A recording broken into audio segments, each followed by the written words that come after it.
자, 트럼프 취임 이후에요. 북한이 좀 조용해졌습니다. 여러가지 미국의 군사 정보로는 취임식 직후에 장거리 미사일을 쏠 거라고 알려졌는데요. 안 쐈습니다. 자, 지금 트럼프가 전례 없는 접근법으로 핵을 가지고 딜을 치려고 하는 북한의 어떤 방식을 버릇을 고치겠다, 이렇게 나오고 있습니다. 트럼프 정부가 북한의 핵무기를 소유하고 이렇게 자멸할 거냐, 안 그러면 핵을 버리고 정권을 살릴 거냐, 양자택일을 선택해라고 미국의 브루킹스 연구소와 한국의 언론과 연구소와 같이 개최한 토론회에서 이런 의견이 나왔습니다. 자, 그래서 트럼프는 북핵의 위협에 대해서 심각하게 인식하고 있고 강경책을 사용할 가능성이 높다. 경제 제재를 중국에 대해서도 이 세컨더리 보이콧 같은 부분을 이렇게 강화해서 적용시키고, 그 다음에 인권 유린자들을 기소하는 이런 전방위적인 압박을 할 수 있다.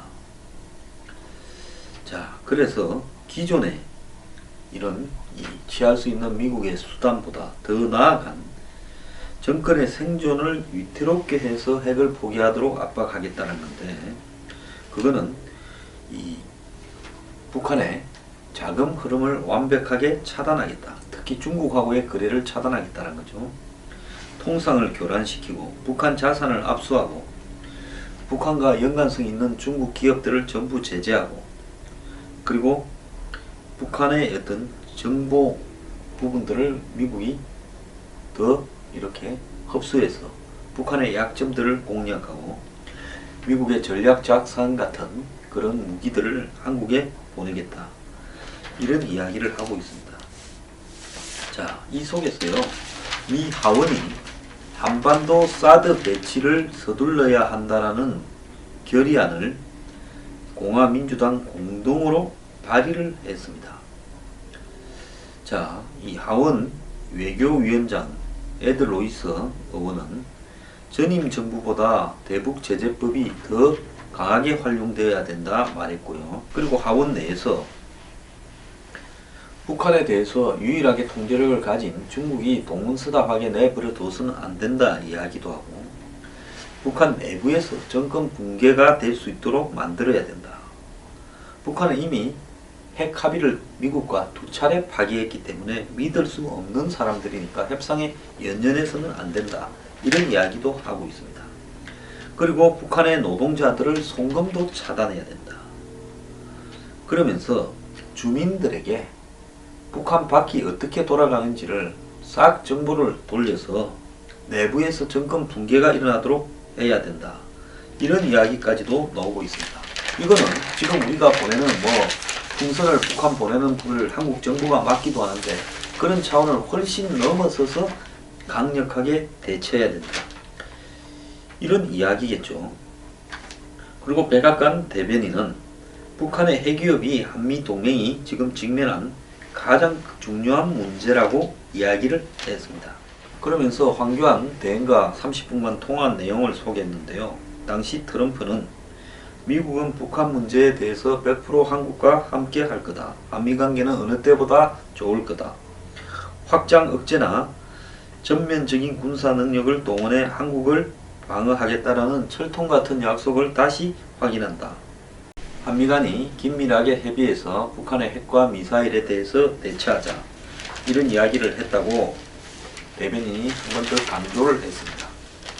자, 그런데 이 와중에요, 미국 측의 토론회에서 의미심장한 이야기가 나왔습니다. 대체로요, 이런 대외 포럼이나 토론회 이런 데 나가는 미국의 싱크탱크의 관계자들은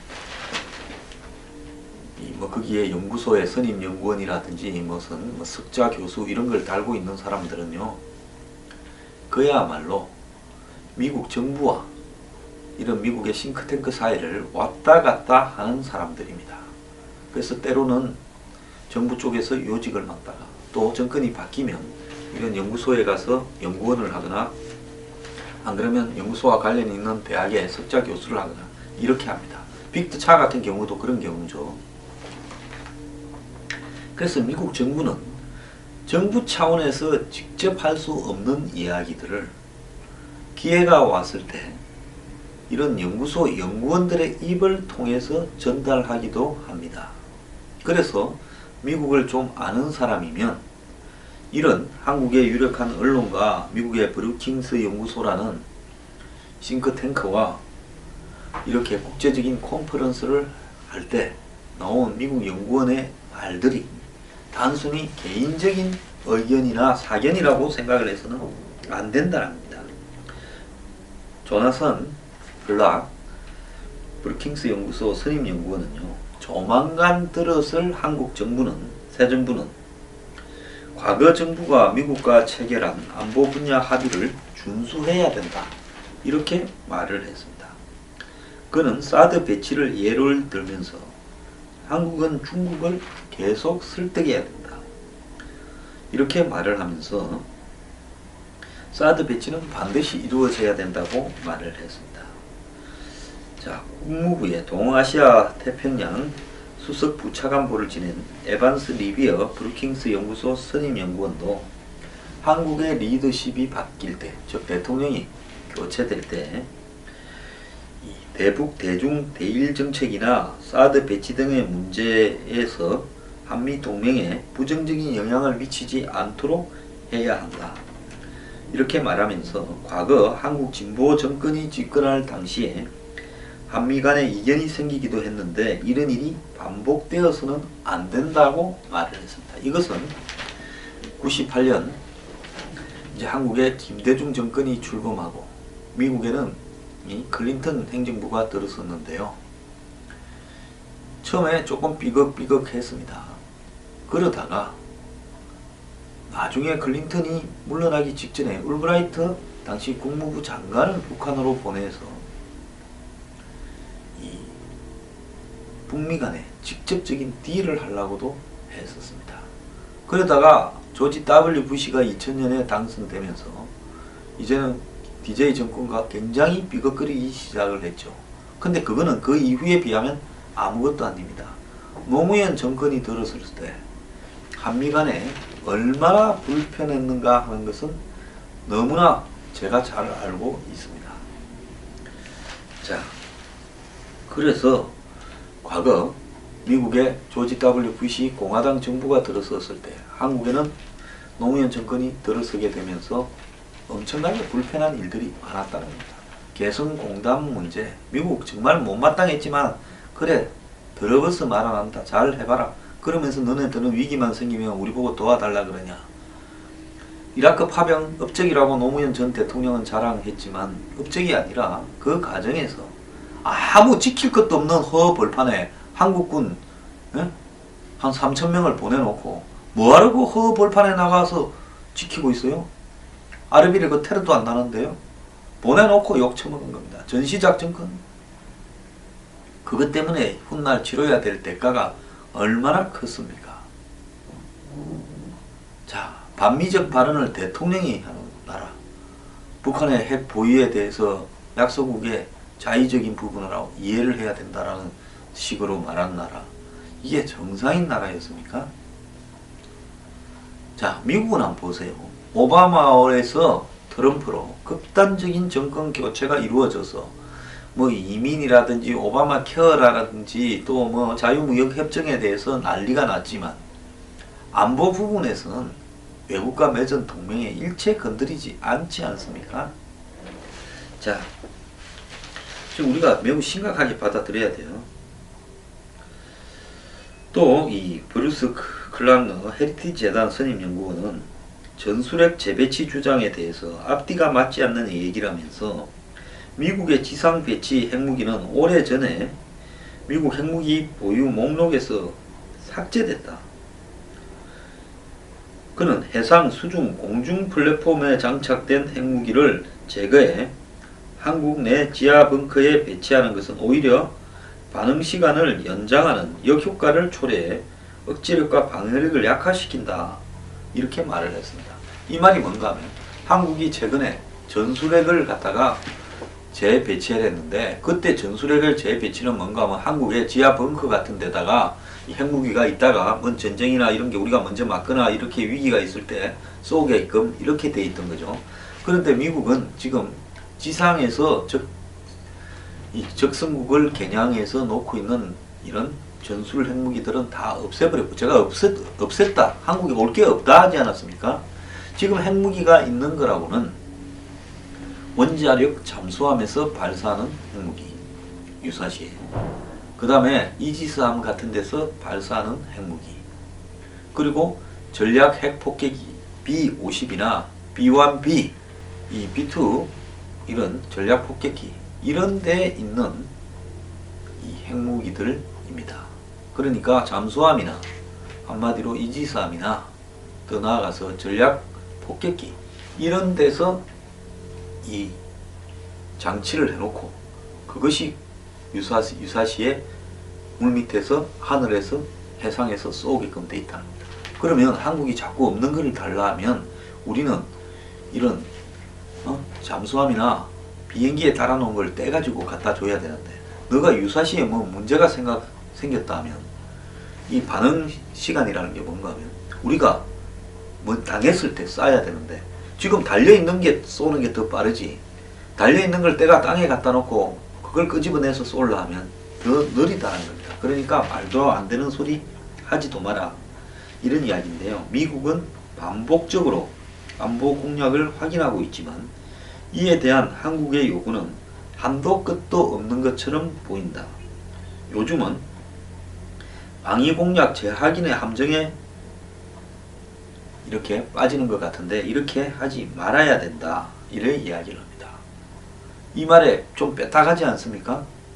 너네들은 너가 우리한테 해야 될 일은 하지 않으면서 끝도 없이 우리한테 무리한 말도 안 되는 이야기를 하고 있느냐. 제가 지난번에 북핵 위기 이후에 한국의 보수 진영에서 전술핵 재배치 주장을 할 때 그거 없다더라 물어보니까 말도 안 되는 소리 좀 하지 말아야 했는데 끝도 없이 전술핵 재배치를 이야기를 했습니다.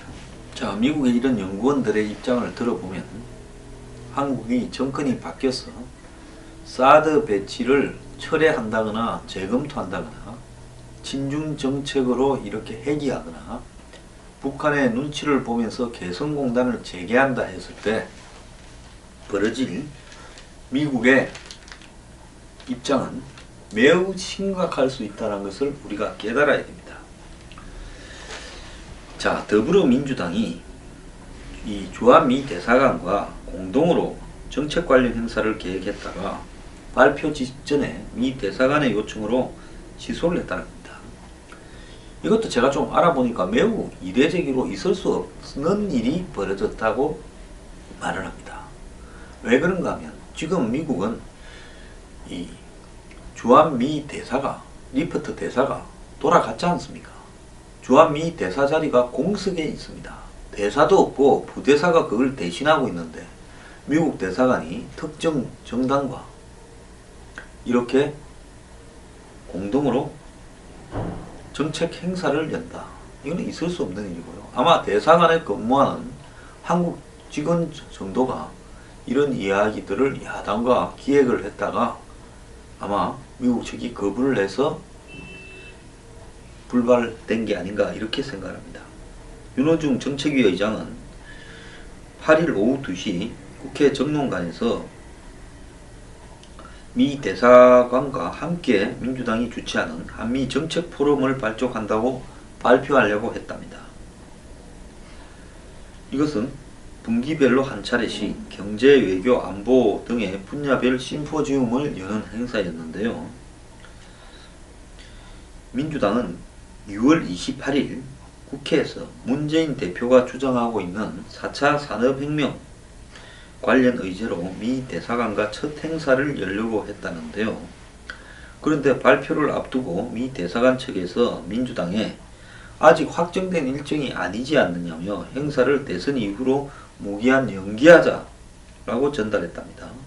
미국 대사관이 탄핵 국면에서 특정 정당과 보조를 맞추는 듯한 인상을 주는 것에도 부담을 느꼈다는 겁니다. 윤회중 의장은 논의 단계에서 관련 내용이 언론에 보도되어 중간 브리핑을 하려고 했는데 민감한 시기라 대사관이 부담을 느낀 것 같다. 새누리당 등에서 행사 내용을 미리 알고 대사관에 항의한 것 같아. 그는 행사와 관련해서 재논의 과정의 가능성에 대해서는 다시 언제 할 수 있을지 모르겠다. 물 건너갔죠. 뭘 다시 합니까? 민주당은 왜 이런 행사를 기획했을까요? 별 의미도 없는데요. 대선을 앞두고 일각에서 반미 정당이라는 이미지를 갖다가 이야기하는 것을 불식시키려고 미 대사관과 포럼 개최 문제를 논의를 오래전부터 해왔다는데요. 당 관계자는 최근에 사드 문제 등으로 외교 안보 문제가 이슈로 떠오를 때 민주당 의원들이 중국을 방문해서 욕을 많이 먹었는데 우리도 안보의 근간인 한미 동맹을 중요하게 생각한다는 것을 각인시키기 위해서 준비한 행사였다. 이렇게 말을 합니다. 문재인 후보도 지난 2월 3일 트럼프와 가까운 존 헌처맨 애틀랜틱 카운슬 이사장을 만나서 한미 동맹은 대한민국 외교의 기본 축이라고 강조했다. 이런데요. 트럼프하고 가깝다는 사람 수만 명도 더 되는데 그런 사람을 한국 대선 후보가 만나서 이런 것도 웃기고요. 이 민주당이 안보에 대해서 소홀히 하는 정당이라는 걸 불식시키려면 왜 4차 산업혁명을 주제로 미 대사관과 세미나를 포럼을 하려 했습니까? 그게 아니라 사드 배치를 주제로 하려 했어야죠. 그리고 이거는요, 미 대사관에 지금 대사를 대신한 부대사와 이야기해서 했던 것은 아니라고 봅니다. 미 대사관에 민주당에 끈이 좀 닿는 사람을 이용을 해서 이걸 추진해서 적당히 해보려다가 미국 측에서 대사가 없는 상황에서 보고가 제대로 안 되다가 뒤늦게 상황 파악이 되니까 저 사람들 사드 배치도 어물쩍 딴소리하고 자빠진 정당인데 왜 우리가 이런 걸 해줘? 하지마 하고 본토에서 명령이 내려와서 혼쭐이 났겠죠. 과거에도 대선 때마다 미 대사관 주변에 한국 사람들 앞잡이들 이렇게 있는 사람들이 좀 있습니다. 그 붙어서 건대가 어떻게 해보려다가요 맨날 개망신 당하는데 당분간 대선 후보들은 주한미 대사관 근처도 좀 가지 말기 바랍니다. 이런 거 안 해도 되고요. 사드 배치하겠다 말만 한마디 하면 되지 왜 이중 플레이 합니까?